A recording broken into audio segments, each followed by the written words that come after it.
Like any business, Rotary delivers a product.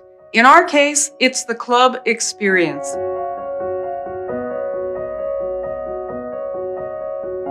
If the product is irresistible, people will stay and bring in more members. Members may even join on their own. If the club experience doesn't deliver what a member expects, people will leave their club and Rotary loses. Individuals don't leave Rotary. They leave clubs in which they don't feel comfortable. Last year, in rough numbers, we brought in approximately 167,000 members. And during that same time period, we lost 164,000. We grew worldwide by approximately 3,500 members, which is the first time our membership has grown in 6 years.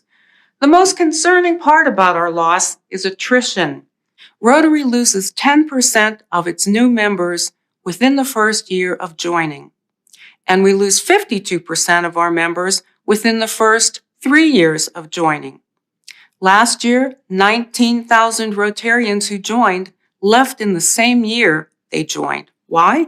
Because we didn't deliver the club experience we promised. We know the club experience is driven by culture. Let's change our club's cultures by listening to our members and delivering the product they want. It's not hard to do, and there are people to help you do it. Now, when I say popular culture, what do you think of? What do you think of when I say corporate culture? And how about when I say Rotary club culture? A club's culture is a powerful force. It's the unwritten rule book that determines the way we do things around here. It's the behaviors and attitudes of your members that reflect your club's values and beliefs.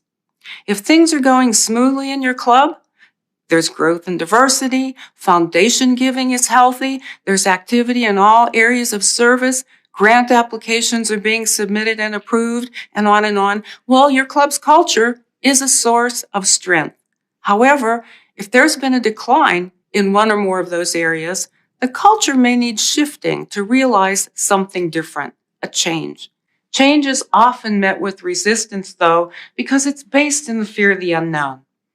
Even though changes may result in better outcomes, they can still be a challenge to implement.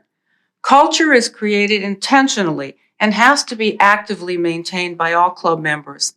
The benefit is that your club's culture can give your club a sense of purpose, and it affects all those areas I mentioned earlier. The better your culture, the greater the potential for your club to positively impact the community, the world, and your members. If it's hard to change a club's culture, why would we want Rotary clubs to do it? Because the club's culture is the number one reason people leave Rotary. Tom, what do we do about this? Great point, Stephanie. So what we need to know is how to determine what our members want out of their club experience. The best way to do this is simply by asking our members what they want. Get to know new members when they're first joining your club.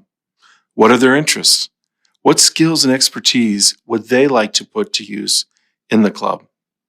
Then each year, check in with all of your members to understand how satisfied they are with their experience in the club. Would they like to do anything differently? Would they like to contribute in different ways? You can use the Member Interest Survey and Member Satisfaction Survey, two of Rotary's membership assessment tools, to learn more about what your members want. The surveys can be cut and pasted into free software like SurveyMonkey, Zoho Survey, or Google Sheets, and then customized to best fit the needs of your club. Most importantly, clubs must act on the survey results. When club leaders solicit feedback and are truly open to making those changes, then they will show their members that they are valued. And when members do leave, clubs should offer them the opportunity to take an exit survey to give them one last chance to give their feedback.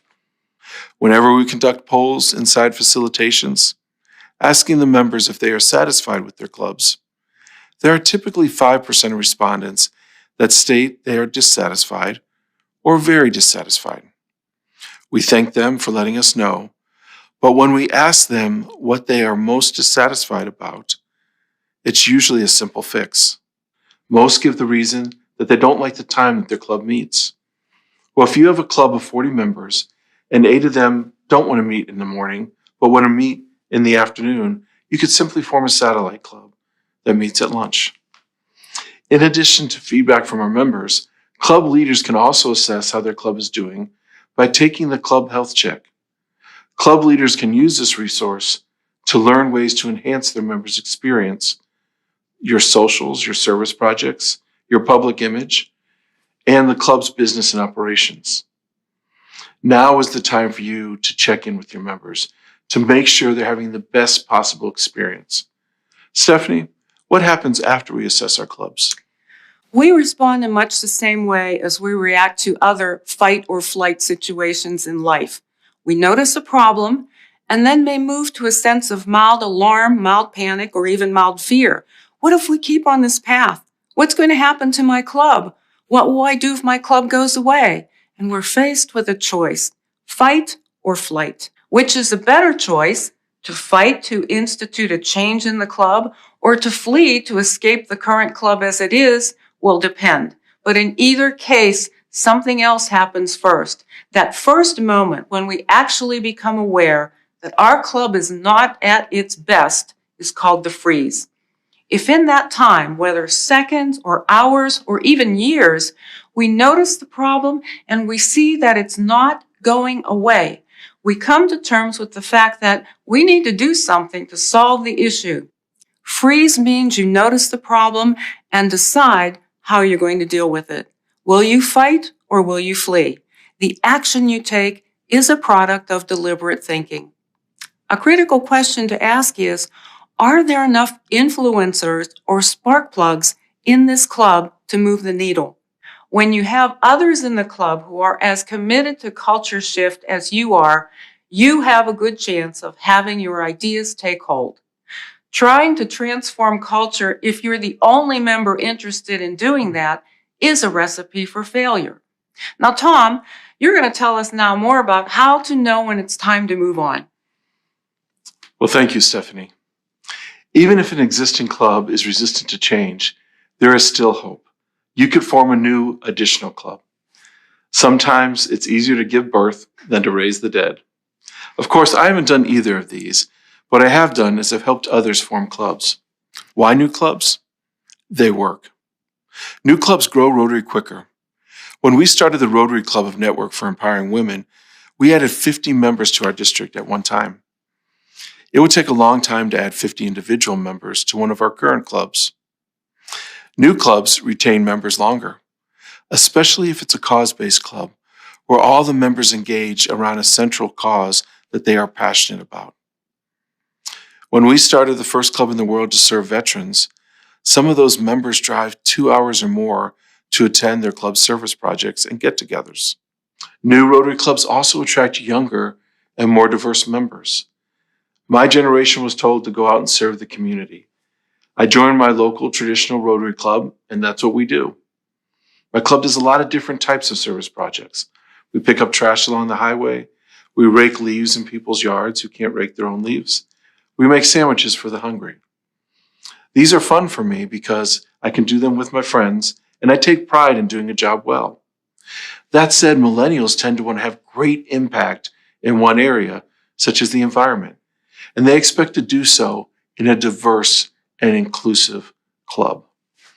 New and innovative clubs can more easily meet these prospective people of action where they are and deliver a club experience that appeals to them.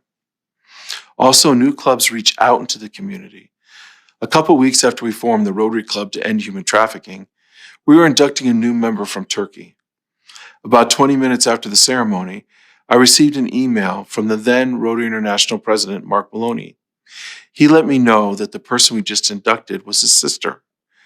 He also said that he had been trying to get her into Rotary for more than 40 years.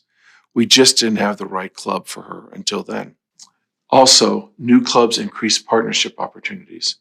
We worked with the Environmental Sustainability Rotary Action Group to form a Rotaract club for the environment, and we formed another club that was a Rotaract club to serve those with autism. You see, the opportunity to form new and creative clubs applies both to Rotary and Rotaract clubs. So if you want to increase your district's membership while adding diversity, then change your existing club's culture to be one that is welcoming and inclusive, and also create new and innovative clubs and nurture them so that they survive. Rotarians and Rotaractors, we need your help. Please help us get the message out to all clubs to make sure that they become or remain simply irresistible.